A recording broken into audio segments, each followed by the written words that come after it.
اللهم صل على محمد وعلى آلہ وصحبہ وسلم۔ بسم اللہ الرحمن الرحیم۔ عن ابی سعید رضی اللہ تعالی عنہ قال قال رسول اللہ صلی اللہ تعالی علیہ وسلم الحسن والحسین سیدا شباب اہل الجنہ، الحدیث رواہ احمد۔ نبی کریم صلی اللہ علیہ وسلم نے ارشاد فرمایا، حسن اور حسین یہ دونوں جنتی نوجوانوں کے سردار ہیں۔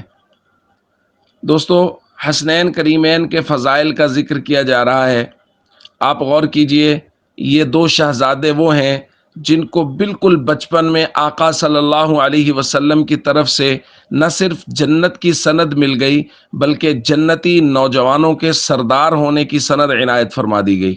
لیکن اس کے باوجود آپ حسنین کریمین کی زندگیوں کو پڑھتے جائیے، فرائض، ارکان اسلام، نوافل، سنن و مستحبات، اخلاقیات، صدقات واجبہ، نافلہ، ان کی زندگی بھرپور تھی اسلامی تمام تر اقدار کے ساتھ۔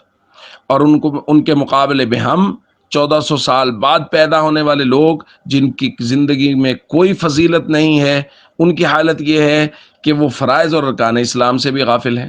یعنی ہماری زندگیوں میں فرائض، آپ غور کیجئے نا، میرا معاشرہ، میں اور میرے معاشرے کے لوگ، میرے ارد گرد کے لوگ، ہم کتنے لوگ نماز پڑھتے ہیں، کتنے فیصد لوگ ہیں میرے معاشرے کے جو پابندی کے ساتھ مسجد میں جا کے نماز پڑھتے ہیں، اور نماز وہ ہے جس کا سب سے پہلے حساب ہوگا۔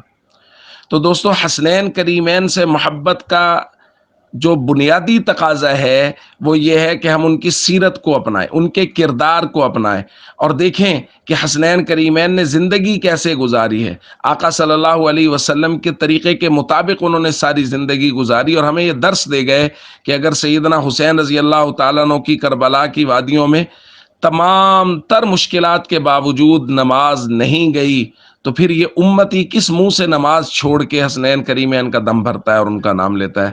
اس لیے ہمیں ان کی سیرت اور کردار کو اپنانا چاہیے۔ السلام علیکم ورحمۃ اللہ وبرکاتہ۔